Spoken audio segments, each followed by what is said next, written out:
ia le tu nei tu la le fiafi ia ole manai nei o manava ngaluenga ia pe on masani ia so tasi ia fataro fatula male nga fa lolo ia pa io Samoa ia o fapena ona manava mai ia fe au ngaluenga nei so mai fa ngaluenga ia ma tele o niso o na safa pena ona alo faiva ia alo mata mafanau a Samuelu nei tu la leso ia fatar fat fa felo etu ia lo to pa ia mal to mal ia nei tu la leso pasta e tu pe se mete fisa no ai nei fiafi lori hal ia le tua na mal fa malol tato ai ngol nei foi vai ngol fiafi ia ole fa o poponga neo tato po kalame manai mana vonga wenga ia e to yo follow fa ma fa talo fa toil tato ai nga mai mo mai ia so stuff e fio nei ke lope ia le fo i vai as fo tato a matalia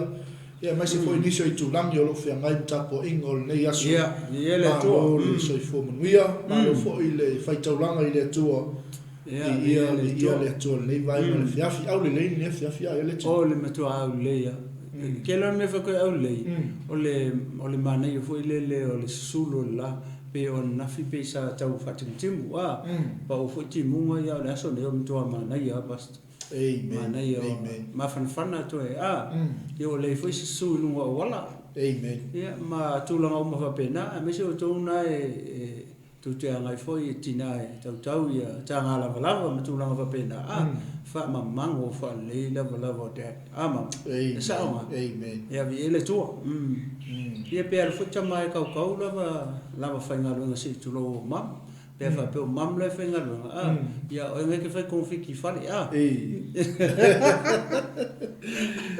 le tu mo fa teamwork ia work as a team ese tau kusa fa la pe tinga inga fa le tina inga lu ai manga mela tina ki ko seki o tema umana fa le tanga foi lava ngau seki ya o lava tomaiti ya ia lava fa inga lu nga foi le o tema ia matu langa mo fa pena ia o le kuko ia o le vanga vela po pe amale ku la kalunga na va ya tu ala so la ulo le ulo join ma yo oila se tina o le ika fo pe ava kula la lo foi le fenga luenga le sa u ko seki vo ya ta pena foi le tama e se me la fusu vo se me la fia o vai fu io le se me la fia o vai fu ya ke fiu e ke ova pe o tala na ma fa tu va so inteni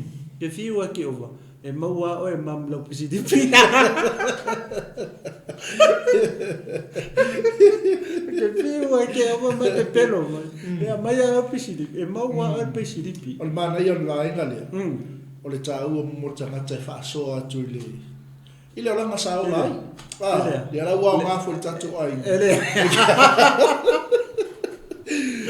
watu pa malo la lu ne la ke no read PCDP ela me va bem ia mo me dia con il lapis fa ngalo haleluya ya ila to fo no su ya sa ia le tu ala usu nei fo taiao ya ma le fo yas fo me le le wa ya tu moto malawa pa lo le ngalo pasta ke ro ka va ko lai ka mo feu man pe skula ki oi mangi ile fo le cantar me foi por le pequeno save por le cantar que no bela soy ele ni vale la con la aka fa ko asi le aka lo fai ka uma me peixe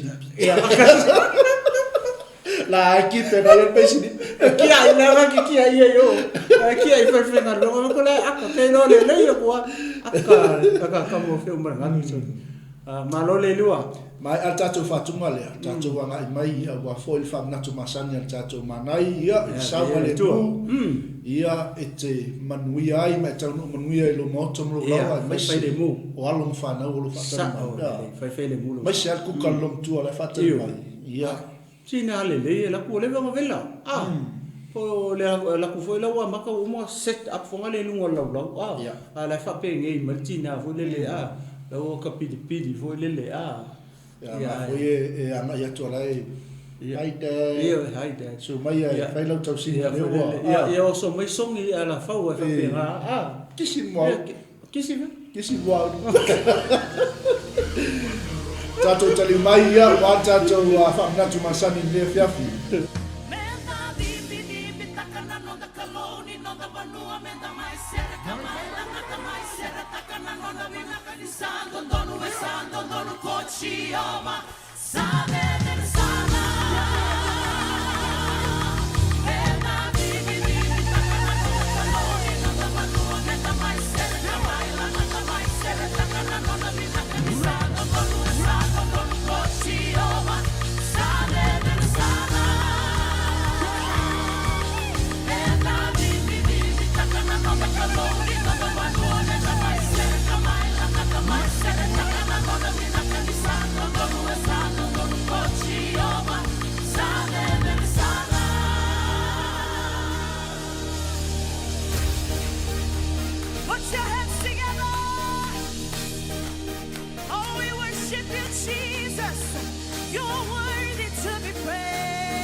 so pasta malama ele pasta I ko pese o le nga le usuma ya pese ele malama ta o fai nga ko fa makala la kiki mai ya o pese ele pese ya la fiki wa le ke lo le sa ya o fiki ya e ke ni ya o fiki o le ale fa sa mo kula ele pese me la fiti.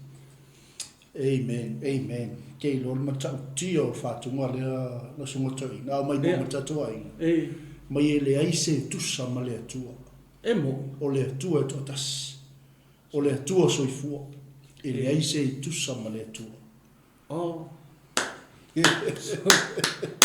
Ia wale o le winga si le o le ka lo foi o le vanga o fiki pe o le ala le o si wa o ke le mana malama po le a pe fa samo pula la nga la o sumele nga na fiti wole o la fa fela o pula le ku fa no mai yo o le ala winga wa pa fa samo yo pati ma pese la wi inga ile tu pa yo ia si fa la fa kaika ia fai mela yo aga ke lo paki peke pepe lo fa samo yo le ai mai mo matatu ai sa wa ma fa pe tani ila ala nga ma fa ni kongula wa ia le ke lo ki fa pe kangi o lo ki fi ma o ala nga ke le lo foi fai tau fa pe tani ia ala winga lo kala fa samo la nga lo fa mai kala fiki yo ala me ke ngofo fa mai o le paki ara me ke le paki ya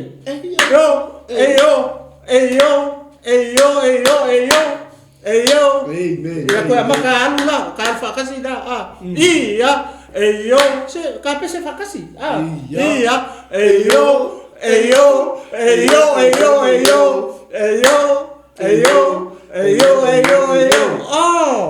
sole ale o le paki la le yo pe o pat ia malo ke o kala ko se vai pesa o passa ke o kala ko wala ngai fiki ka ka masangi ke o kala ko ayo ko akapala si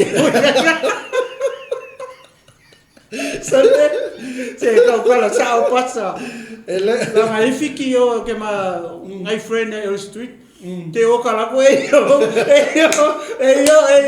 ala ko kuri ko mariki le ai ole se le pasa o se yo te palasi ai o ala yo mo me le mi se ka veri pasa ko falon o se fa fiki va per yo ai paki ia sawa oi ia tu ne via fisa ke ma ata tra fa tu le le wala va kasi spesi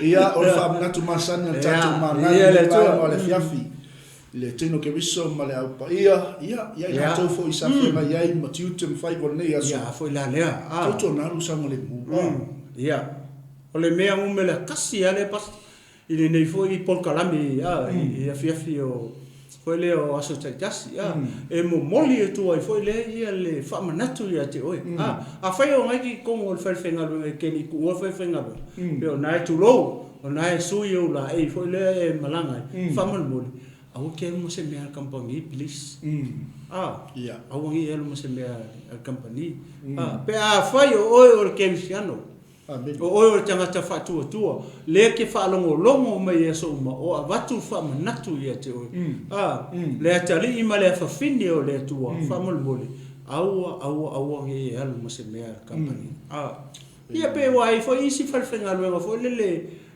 mo wai me ai lole me fa pena ke o ka ngonga ngi lole aku ka mo me ka miki e ko ngi aku fa fanga ia nai ta mai ti mo walo ia ngi lole au mai le se me fo le o la o lole ngau se tu lo nei fef pe nai fa tuanga nai me fa penga po ngi pulu po o le angi me e fa tuanga na nei fef e te oi le o mana me fia uma luenga alu fi le mu ai fa le lo sa o te pole ia ave fa le lo sa le wala a o ke alu mo se me fa pena ko e fa le anga ele me anga lo waso nge o manava o mai anga lo fu me fe o nei so le sa seki sa fia le fainga o la ngaluenga e fa maoni fainga o le ngaluenga ni so ale la ko lalo I se me fa penga I ke mo e ko kango ko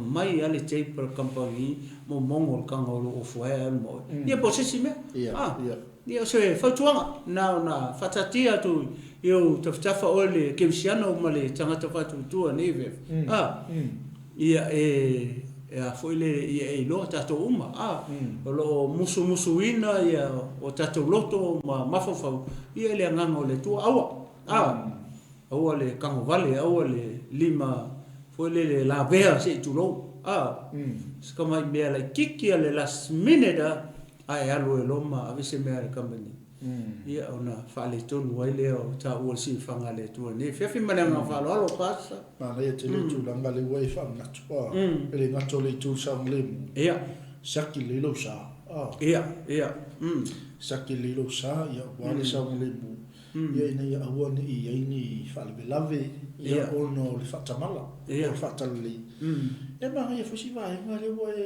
ma ko le si alo ma nga va mesa le fa e ko la ia ko ka ki me spena wo le pe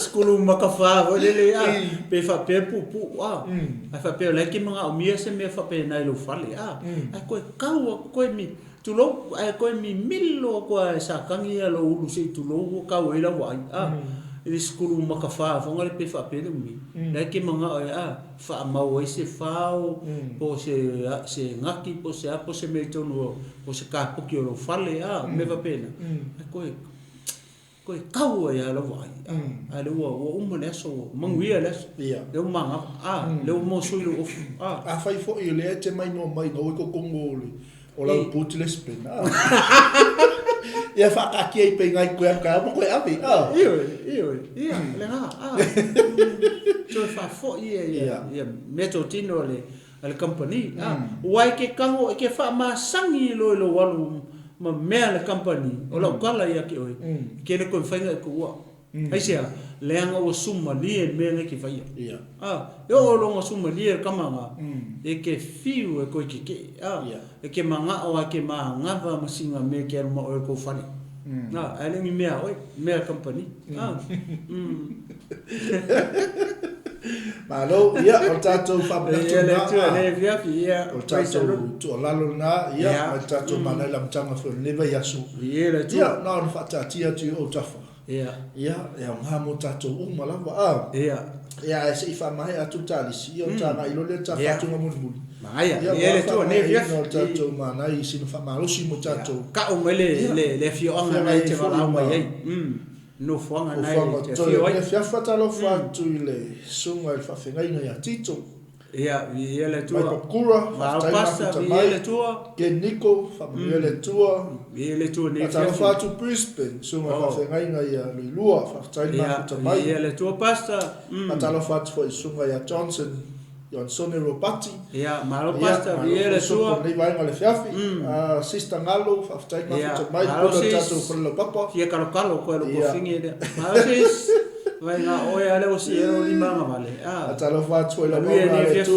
ma ta mai Perth Australia le tu sunga ya pasta Vili fa mona Montevilli malo pasta fa le tu na ia fa fuma mai mo mai ai le tu ne fiafi pasta le tu Jason tia fa le tu ne fiafi ma futa mai atalo fa tu ile mauna le tu sunga ya ainga te lona tu stala le tu futa mai au kilani fa futa mai futa mai praise the Lord tino keriso talo fa tu tinaya eveni sa ungi ma fa tai ma futa mai fa le tu fa Malofou le ngalue lima fai talo fa lava le tu ne fia sa tu maunga fa tai oi Australia talo fa Australia uso Mariana Rio mo le tu ne tai ma futa mai fa lele Jeremia fa tai ma futa mai ia Manai al fish and chips e vavi. Ia pastor. Ia ele tua. Ia e seta mo ananu mingao whaftaitele mafutamai. Ia tua fatua.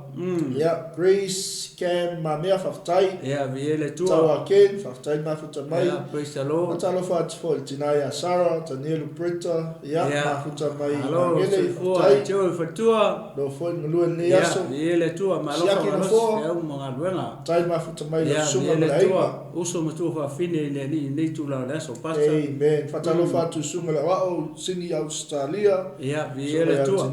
Tineru. Whaftai mafutamai. Talofa. Alo se fu manuia lo songa. Se fu manuia fe wai alin whaftai mafutamai. Ia ele tua ni tu la leso. Sio pentito whaftai. Ia le tua le fiafi. Ele tua. Si wasa fe sola wiki whaftai. Ia ele tua. Tina talo a pua Sakaria. Ia ele tua. Ana pongi moe fiu. Oh, ia ele tua tino ke viso. Sili tau lealo. Mama fala mahau. Ia ele tua. Samuelu safua whaftai mafutamai. Glory, hallelujah. Foi leu sa auna. Se mangalu leilua whaftai.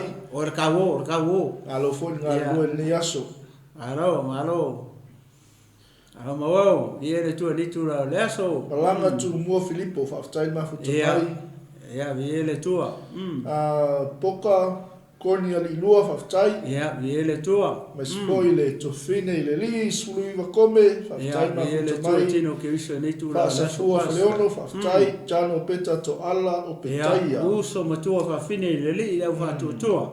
Safua leono whaftai mafutamai. Ia ele tua. Alex Afamasana. Savelina. Ia ele tua. Amanuia le li. Mai se niso Praise the o Lord. Ia Lilo atu ai ni vai ngale fiafi. Ia ele Le tua. ile leo le tua. Tato fatunga lea.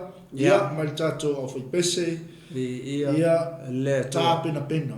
Ia Tato taliu mai. Ia Tā pena. awal tato manai o le manava o ngaruenga. ia ele tua. Amen. Glory, hallelujah.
Glory, hallelujah. Mātango fie na wā upo pese.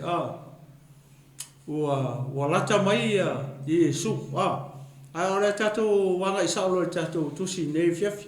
Lea ua maua mai tatou tusi faitau I le tusi le au. Mua le Samuelu. Foi upo matau upo sifuru fiku. O lona fai upo la fasu ma lima fasu ma le ono ma le fase fulu ma le fitu. Tolu ani foi upo lea ma fia fa malosi e toi le fiafi nei. Ia o loo ia ise a o onga. Mo oe ma o mai tatou uma o kerisiano. Ia I aso faiso. O le o langa leo le kerisiano e te tau ona o lai I aso faiso. Aso uma o lo soifua. Ma ua foi ola. E te tau ona tatou ola ina. Ia le toinga o langa leo la I te ngata leo ta vita. Lea e mawala I le tusi le mo Samuelu mta o pesu fitu. Fast food ma le ima, fast food ma le ono, fast food ma le fitu. Kako vava ai I upu I fai e ta vita I. Ai le I alu ta vita e tau ma koliaka. Ai ki kilo upu ia. Nga claim me ta vita ia lona manu malo. Ai le kau ma koliaka. He claimed victory before battle. Upu le I. O le asea o onga mo tatou, o le aka o le kangaka e whakua I te atua. O le aka o le tangata ngake I loa longa kua. O le ata o le tangata e masani mo lona atua. O le tangata na te I loa e masani o na tala noa mo lona atua. O le ata o le tangata na te whaia le melea o le vivi I le atua, o le whaamanu I le atua, o le mafuta hatu I le atua. I taimi uma o lona, o tangata lefa mai o te vivi I le taeau, o te vivi I le auli, o te vivi I le pō. E lo le lei e ta vita taimi, e vivi ai ma mafuta ai I lona atua le. Lea lau alu ta vita e tau le taua. Le wa claim me ta vita le mea ka o le mangu malo. He claimed victory before battle. Ale ka winga se kaua. Pe ia o le mea fua tangata lai tu mai o. I le va aia ta vita aitea leanga o laia ke ia lona atua. Lea fiafinge le au ke usiano. Ma le au fatuatua o le tino ke riso. Le au pa ia ma le au pele le afiafinge. O le fisini o ia te oe le atua. O ia te oe le atua. O ia te au le atua. O ia te tatou le atua. A fai o le ia te tatou le atua. O leia te oe, o leia maua oe, o leia I tātou, ia lo tātou atua lea. Lea tau tala I tā vita I o lono winga. O le mea lea kaunga ko whai. Claim victory. Kau lo mangu malo I kaimi uma. Aua ke papole lau ki kila kurkangaka ke lele kumai o. Aua ke papole lo wa ai atu I fo le whawhita uli le kukumai o luma. O angi mea le ke wa ai aku I luma. Kangwa claim lo mangu malo. Ai sea. E se an mea leo ka ko claiminga le mangu malo le anga le ata tau le tua. O le mea kongu wala nga le kupui. Le ama faitau atua fo ipui. Amen. Le alau faitau atua whapea. For my David said to the Philistine, you come against me with sword and spear and traveling. But I come against you in the name of the Lord Almighty, the God of the armies of Israel, whom you have defied. E te sau ia ke au makao, makarika, ma mea uma ngai ke sau ma oe. O lea sau ma mea kau. E ke sau ia ke o. E te sau ia te au ma mea kau. Mau pelu, mau kau, mau karikanga. Ai o te alu atu ia te oe. Ile suafa o Yehova le atua o aua Israel. Oi vai. O fengi mea rea sau mare kau mare pelu makarika. A lefa me o ke aluaku ia ke oe. Ile suafa o Yehova le atua o le au kau o Israel. O fengi kau o whapea. Ai vai ai. Ele fefe ai ka fika aisia. Le ngalai a ia longa kua. O le mafofau o ta vita e malosi aku longa kua I pelu makau makarika le sau mal friskia. Oi vai, ele fefe fa penata to. Ya ka ko kau kaua. Po le ara ko inga kau ngai ki fe singa Yesu uma. Ka ngola e claim me ia. Olea, Glen le suafa o Yehova le atua o Israelu. E ke sau marakau mameanga ai o ke waku ya o i le suafa o Yehova le atua o Israelu. Lewa e whaalongo ia. Wai vai. Lana meanga alu makawika e kaure kaua. Ngā alu mare suafa o Yehova le atua o Israelu. Ele e aru se mea. Aisea me walu. Ala nganga ke loa. E masangi ai. E masangi le lei. Mai Yehova le atua o Israelu. Le kangaka le o kawika. Hallelujah. E malama le tavita. O le fa makalakala e kawika i le kupo saulo. Famai ngā laku fasi pea fasi lea. Le leonga. Fao mene moe mene nguko le leonga. O le alu aku o e asi le kaua lenga o ia saulo mai Israelu mo ngā uso. Fas fulu wao. Fas fulu po. O kuku mai kori akwa mai o Israelu. Saisi make kau. Fast food waso fast food po o kuku mer feliskia o makau vala au mai ai se ko nga sau make kau e o le kupu e o yuso kavika le masesi aisia le masesi kali o aisia leanga ele o yei le atua o Israelu ya la ko ale sau kama kiki le sau mai le mea ai o ngauso masau e vaku se kala yo longa mau yesi po wa mere kau le kau o leva ngao fast food po leva kari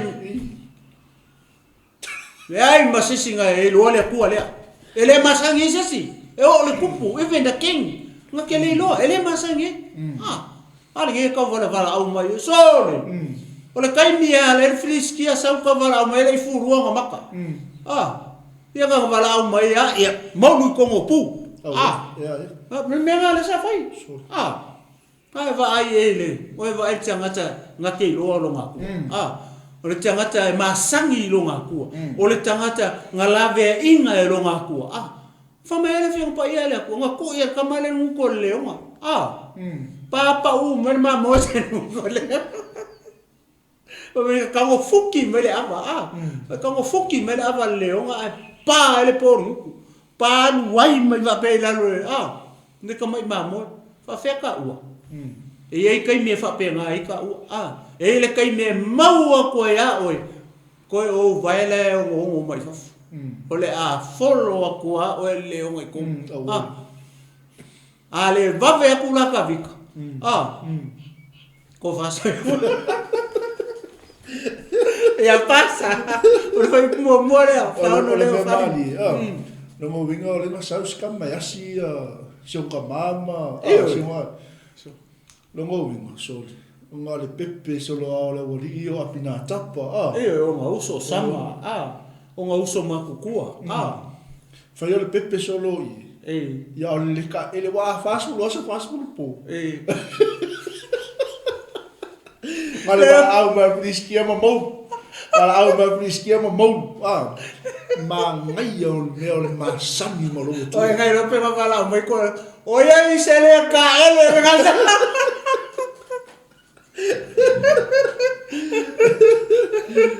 Fase fulu.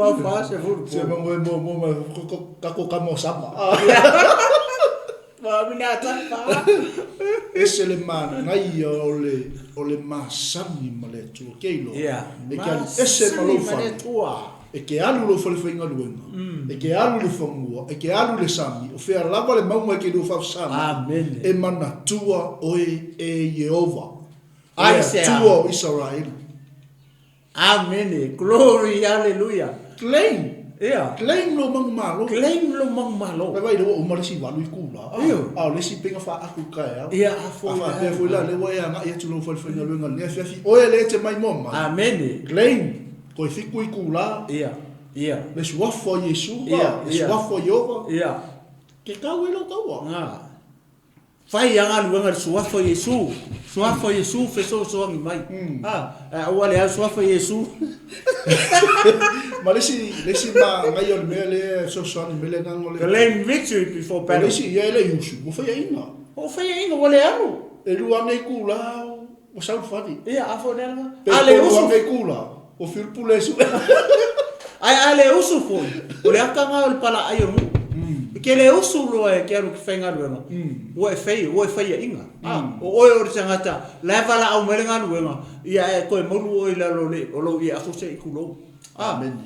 a lele fia aika maki Hallelujah. le la tipi mori le vai le ke leo le whale ko a fai o e ori tangata ke masangi le kua o la lo wingon mele le mate fai tu ori tangata masangi longa kua ori tangata kakalo o le tangata vivi i rango ka vika o ka vivi mele a lenga masangi le ngale le relationship ata vita male ko Israel langa mele fa ale ka mo ka ya ole uli o po fa mai moi lo maka po mele a lenga fair me alo ka vika la o malonga kua ta fa penga foi la o ma o mai tato aka ko nga luenga la ka ke o mo ka ko kua pui maleo leo le yo vale tua ia oe mama ua mai ka ko ia pe se ko fa ko nga pasta Ma ngai ke ia le tu ola ko nga ka o claim mang malo ia au ke va ai le umi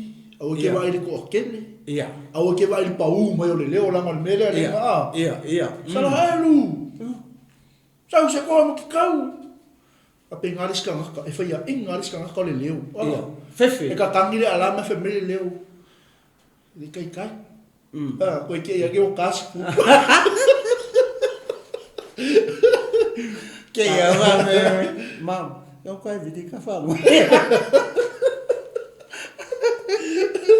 ta me ya foi pe fasu mo leono fa mai this day the Lord will hand you over to me, and I'll strike you down and cut off your head.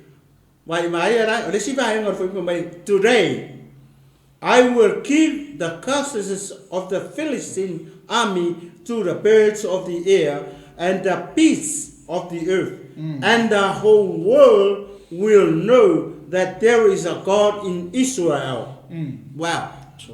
Famele le fa Samuanga ole manga le fa Samuanga fa fai ka ole aso nei tu ina mai ai e oe e Yehova i lo lima kasi o te fasia ya te oe nua ma ave ese lo hulu kolu o te foi tino oti o aua Filistia ile ne yaso i manu felelei fa ma manu fe ai e tataa e lo ai ele la lo langi uma o iai le atua ya Israel lima e te lo le atua le kau ke onga o le atua ke mingi o le atua le kamingi le anga kau ke le loka e au pe sau pe le o le atua o le taimini o nga ngafi wan a le kamingi le kau kala e foi pule o le atua o le kamingi o le aso le ngi e ku inga mai ei oe ai e lo atua e ku mai oe lo lima ma o vai tu lo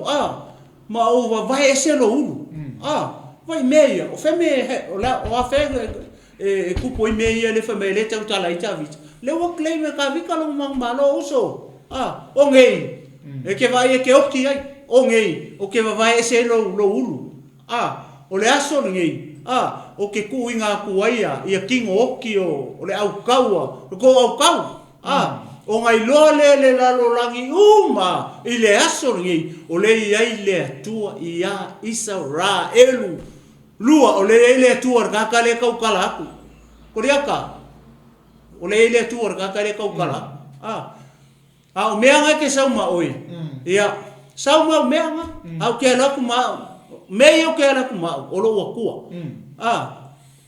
se vai la langi akoa savai kukuila Amerika Australia perkangia ngai lole le lalo langi uma o le atua ia Israel pau ale o kangaka o Israelu i le mele faile kaunga ke loa o le atua ia la ko o le kupu male au kau uma Israel e makua ile ai masisi ngake loa o le Israel le lo la atua ia la ko pau ale o kangaka langa ke loa ngao ai ngao ka vika aisia le anga masangi mele tua e masangi kalkalango mele tua e masangi ngakau kala ile tua e masangi ngavivi ile tua la vea ile tua feme anu e ka vika e kau muli ile lo fatu no le tua i ku ka vika Lea lau ma ko ikau kala ko aka vika sole. Ke va ai ole asongi e ke oki. Ole asongi o ke va vai ese ilo ulu. Ole asongi o ke ku inga ku ai ia kingo ole au kau filiski ai mangu felele. La ku ke aya. O ngai loa lele, oye le kau i. Ale wa alu kuor kala kavi. O ngai loa lele lalo langi uma. O lea o lo o iai lea tua ia isa ra el. O lea so si le fi e lo langa. O iai lea tua i lo soifua malo. O iai lea tua ia maua. O iai lea tua i le ekalesia ke riso. O iai lea tua i le ngu. O iai lea tua i le ainga. O iai lea tua i le malo. O iai lea tua i le ngaruanga. O iai. O lea me le fi fasulu, le fi ka waku. Lea tua lea. Lea i loa e tawita. Ia pasta. O le aso ngi, e leo kai au. Now. O le manga i o le lea. O le fisili. Ia. O ha mea ngai ki anu mo. A fai mai le klei minga le tangata o tawita o longa mangu malo. Amen. O le aso ngi ia.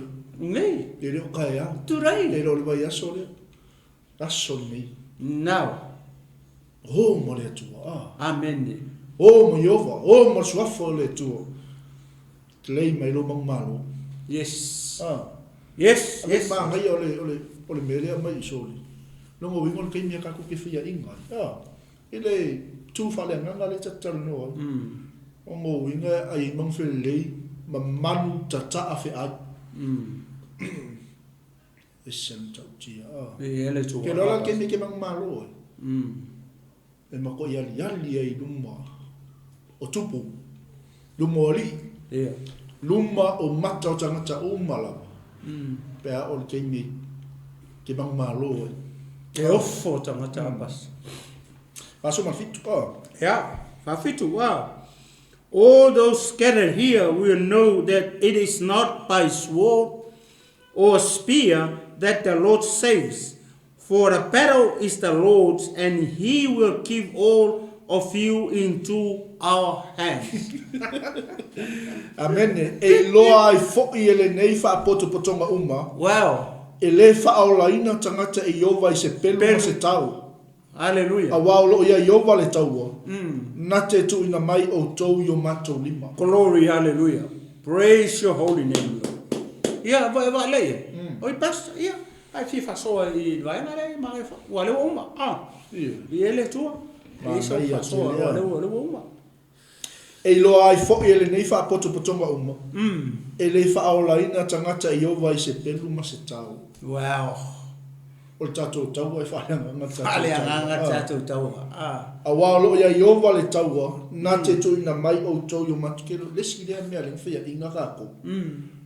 Kau kako maros. Ia. Tau o tatou taua. Amen. Kau o lo kafafi kau. Ia. Kai pea o le upu foi le tua ia se papel. Not by might nor by power, but by my spirit.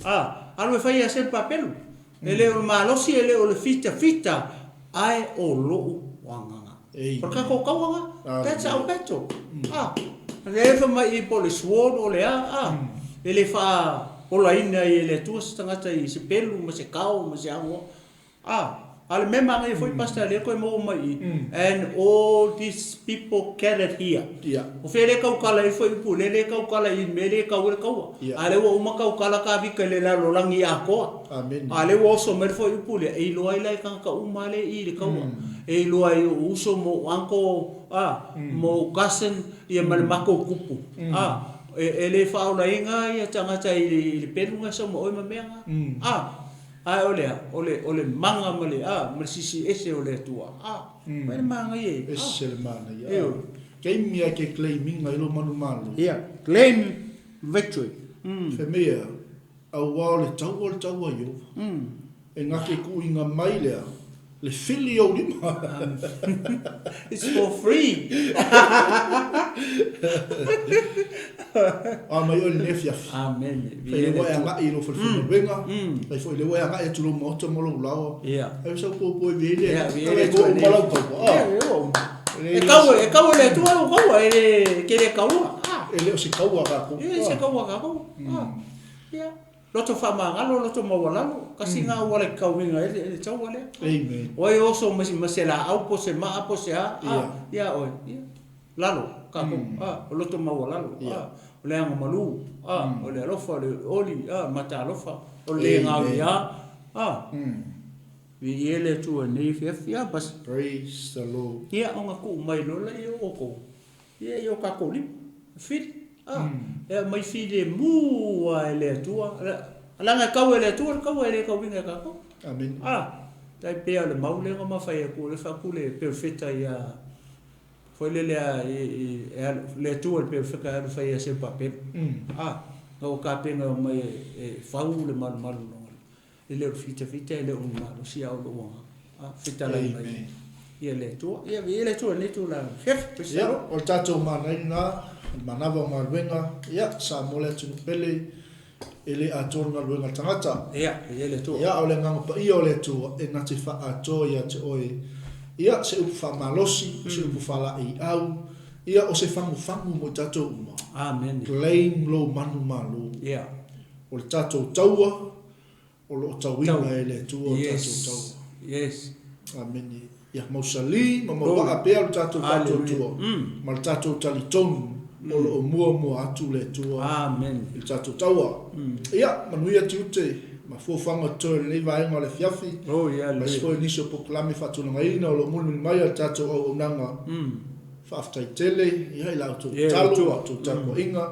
Ia, ma sifoi o le tapo inga se mato i kalisia. Amen. Ia, ma sifoi o le tapo inga o tamam tina matua, i so se mauta, ma so se lau. Praise the Lord. Whaamanuia le tua lea. Fiafi tātou toe whira i la soata e au tein masani.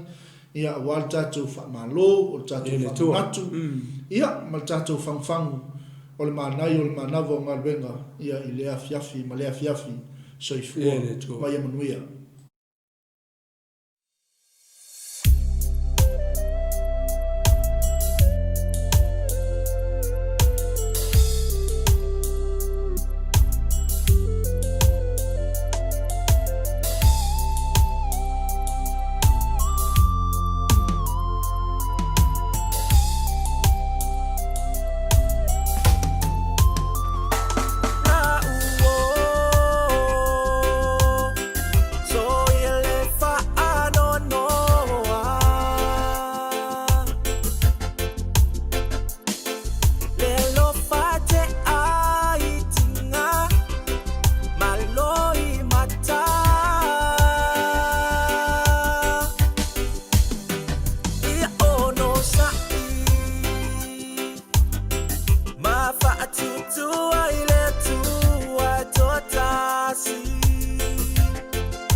awal matau awal popole awo wa yo bolo tu olu ya ti oye ni mulama ti alu ya besima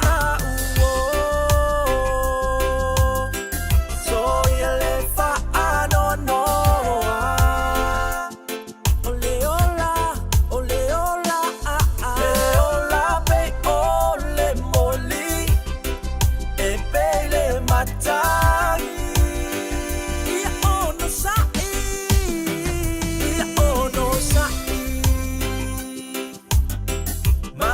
tutua ile tua totasi una oia ele setasi una oie suletali o Yesu Yesu Yesu Yesu alo famai ilo unei vai vai vai mai Yesu alo famai o Yesu Yesu Yesu come on sing us Yesu alo